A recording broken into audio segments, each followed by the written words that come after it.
இப்போ சார் வந்து கல்வியோட அருமையை பற்றி அழகா பேசினாங்க. இப்போ நம்ம ஊரை பொறுத்தவரையில பள்ளிக்கூடத்தோட நிலைமை என்ன அப்படிங்கிறது உங்களுக்கு தெரியும், அப்படித்தானே? இப்ப நேற்று கூட ஒரு பள்ளிக்கூடத்தில் போயிருக்காங்க, 2 பிள்ளைங்க இருந்தது. அது ஒரு ரிப்போர்ட் வந்து பெருசாகிட்டார். 2 பேருக்கு 2 வாத்தியா இருக்காங்க, போட்டோ எடுத்து போட்டாரு. மறுநாளே அந்த பிள்ளைய வேற ஒரு ஸ்கூல்ல சேர்த்து பள்ளிக்கூடத்தை மூடிட்டாங்க.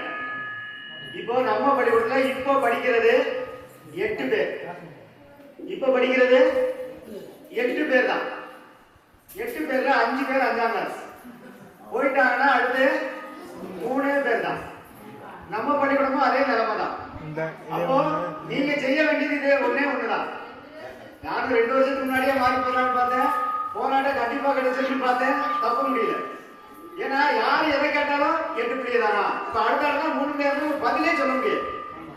ஓரளவுக்கு நம்ம கிட்ட ஒரு பேர் வச்சிருக்கோம், அவ்வளவு சாரா அப்படின்னா தெரியும். அங்க போயிட்டு என்ன நீ 4 பிள்ளைய வச்சுட்டு இந்த வாய் பேசுறா அப்படிங்கிற மாதிரி தான் இருக்கு.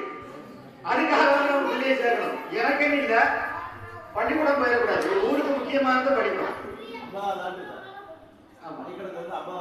50ஆவது ஆண்டு வரப்போகுது. சரிதானா? 75 ஆரம்பிச்சிருக்காங்க. 50 வருஷம் ஆச்சு. சரிதானா? பொன்விழா ஆண்டு. இவ்வளவு போயிட்டு இருந்தா நம்ம பள்ளிக்கூடத்தை நாம வந்து விட்டு கொடுக்கணுமா? நீங்க தான் பார்க்கணும். நானும் ட்ரை பண்ற அளவு பண்ணிட்டேன். எனக்கு முதல் மாதிரி ரொம்ப ஓடி ஆடி போகவும் முடியல. பள்ளிக்கூடம் வந்தோமா வீட்டுக்கு போறோமா அப்படிதான் இருக்குது. வேற வேலைகள் ஒண்ணுமே செய்ய முடியல. இங்கேயாவது கொஞ்சம் ஏதாவது பாடங்கள் நடத்திட்டு பிள்ளைகளோட இருக்கேன். ஆனா அங்க அப்படி இல்லை. வீட்டுக்கு போன உடனே ஒரு பாய வச்சு படுக்கிறதா, அப்புறம் ஒரு 8 மணிக்கு கடையில் போய் சாப்பிட முடிஞ்சா அப்படி காலையில் பள்ளிக்கூடம் வரலாம். அப்படிதான் இருக்கு. என்னோட உடல்நிலை ரொம்ப முடியலதான், இருந்தாலும் எனக்கு போயிட்டு இருக்கேன், நல்லா தான் போயிட்டு இருக்கு. ஆனா ஒரே தேவை, பிள்ளைகள் வேணும். 2 வருஷமா வாத்தியார் போகக்கூடாது, போய் சாமி கும்பிட்டிய எருமை இருக்கேன்னா நான் தாக்கு பிடிக்க மாட்டேன், போய்தான் ஆகணும். 10 பிள்ளைக்கு மேல இருந்து வைங்க, யாருக்கும் நம்ம பயப்பட வேண்டியது. 10 இருந்தா போதும். 10க்கு 1 குறைஞ்சா ஒரு ஆள். இப்ப சார்லாம் அங்கங்க போடுறாங்க, வேற வேற ஸ்கூலுக்கு போடுறாங்க. இப்ப ஒரு இடத்துல பள்ளிக்கூடம் லீவு, பள்ளிக்கூடத்துல வாத்தியார் அங்க அனுப்பிடுறாங்க, நம்ம கேட்க முடியாது. சரிதானா? இப்ப அவரை கூட சின்ன ஏற்பாடி போடுறாங்க. சின்ன ஏற்பாடுல ஆளே இல்ல, அங்கே போடுறாங்க. அதை கொஞ்சம் வெயிட் பண்ணிக்கிட்டே இருக்காங்க. இல்லன்னா அப்பவே சின்ன ஏற்பாடு போட்டுப்பாங்க. இங்க இருந்து அவர் அங்க போறது ரொம்ப கஷ்டம். ஒண்ணு. 2வது, நான் ஒருத்துக்கு லீவ் எடுக்கிறதுனால ஆள் தேட முடியாது.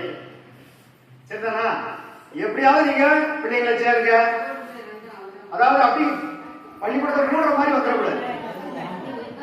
அதுதான் இப்ப நமக்கு ஒரே இது. சரிதானா? நான் சொல்ல இல்லையா, 2 நாளைக்கு முன்னாடி நடந்த சம்பவம். அந்த ஸ்கூல்ல 2 பிள்ளைங்க தான். ஒரு வாத்தியார எங்கேயாவது போட்டிருப்பாங்க. அன்னைக்கு 2 பேருமே அங்க இருந்திருக்காங்க. அதை ஒரு ரிப்போர்ட் போய் எடுத்து 2 பிள்ளைங்களுக்கு 2 வாத்தியார் அப்படின்னு சொல்லி போட்டாங்க. போட்ட உடனே அவங்க பள்ளிக்கூடத்தை மூடி இந்த பிள்ளையில வேற பக்கத்துல பள்ளிக்கூடத்தை சேர்த்துட்டு பாத்தி மேல வேற வேற ஸ்கூல்ல போட்டுருவாங்க. இப்ப எங்களுக்கு எங்க வேலையுமே ஆகாது, எங்கேயாவது போயிடலாம். ஆனா நம்ம பள்ளிக்கூடத்துக்கு என்ன வசதி தேவையோ எல்லாம் பண்ணிட்டோம். எந்த ஸ்கூல்லையும் இவ்வளவு வசதி இருக்காது. எல்லா வசதியும் நம்ம பள்ளிக்கூடத்துல இருக்கு. ஆனா பிள்ளைங்களும் நல்லா படிக்கிறாங்க, எல்லாம் பண்றாங்க. ஒரே குறைபாடு என்ன? பிள்ளை இல்லை. பள்ளிக்கூடத்துக்கு தேவை பிள்ளை, அது இல்லை. சரிதானா? அதை நீங்க பண்ணணும், கண்டிப்பா செய்யணும். ஏன் கூட நாங்க முன்னாலே புத்தக கண்காட்சிக்கு போயிருந்தோம். பேசாம இருக்கோம். புத்தக கண்காட்சிக்கு போனா அங்க போற வழியில சரி கோயிலுக்கு போயிட்டு போக வேண்டி திருப்பலாணி ஆதி ஜெகநாத பெருமாள் கோயிலுக்கு போயிருந்தோம். போயிட்டு அப்படி அம்மாயை பார்த்துக்கிட்டு இருந்தோம், குழந்தை கோயில் குழந்தை. அப்போ ஒரு டிவி ரிப்போர்ட் வந்திருக்கிறார், ராஜ் டிவி ரிப்போர்ட். அவர் யாருன்னு எங்களுக்கு தெரியாது.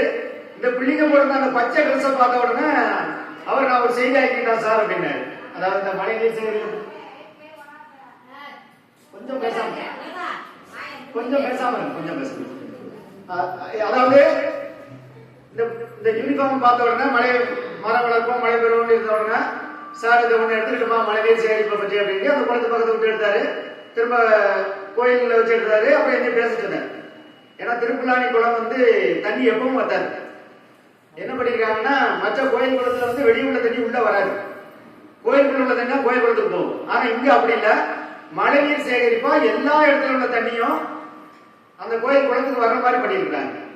ஏற்கனவே விருதுநகர் கோயில் பண்ணிருந்தாங்க, இப்ப அதுக்கடுத்து இந்த கோயில் பண்ணிருக்காங்க. தண்ணி எப்பவுமே வத்தாது, எங்க மழை வந்தாலும் அந்த தண்ணி வந்து கோயில் குளத்துக்கு வந்துடும்.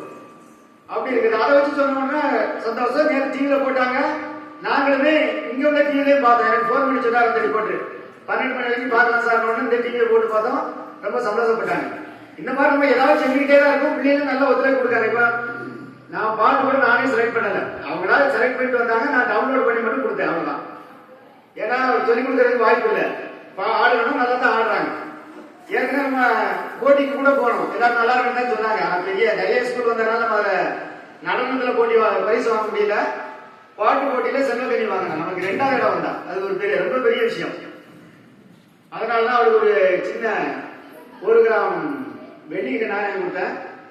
அங்க வெள்ளாண்மை ஸ்கூல்ல ஒரு பாப்பா டிஸ்ட்ரிக்ட் லெவலில் போன ஒரு சின்ன பொண்ணு 1ஆம் கிளாஸ் பொண்ணு, அந்த பாப்பாவுக்கு ஒரு காயின்ஸ் கொடுத்தேன். 2 காயின்ஸ் இருந்துச்சு. இவாள சொல்லியிருந்தேன், நீ ஃபர்ஸ்ட் வந்துட்டீங்கன்னா 2 உனக்கு தந்துடுவேன்னு இருந்தேன். 2ஆவது வந்தனால இவளுக்கு ஒண்ணு, அந்த பொண்ணு ஃபர்ஸ்ட் வந்து அந்த பொண்ணு அது ரொம்ப சின்ன பொண்ணு, அதை நல்லா பண்ணா, அதனால அவளுக்கு அதை கொடுத்தாச்சு. இப்படி நம்ம எல்லா போட்டிக்கும் கூட்டிட்டு போறோம், எல்லா வேலையும் பண்ணி வருவோம். நம்ம அப்படியே நல்லா தான் இருக்கு, குறைச்செல்லாம் இல்லை. பெரிய படி கொடுத்த அளவுக்கு நம்ம பண்ணத்தான் செய்யறோம். ஆனா பிள்ளைங்க இல்லாம எதுவுமே செய்ய முடியாது. இப்ப சாருக்கு 2 பேர் தான் இருக்காங்க அங்க, அவனை லீவ் போட்டு அவர் மட்டும் தான் ஒத்தையில இருக்க வேண்டியிருக்கு. இங்க 4ஆம் கிளாஸ்ல ஜாஸ்மின் மட்டும்தான் படிக்கிறேன்னு சத்தம் போட்டா, ஒரே ஆளுக்காக ஒழுங்கா படி சத்தம் போட்டா ஒரே ஆளுக்கு நான் என்ன சார் பண்ணுவேன், அவளை சொல்லி தப்பு இல்லை.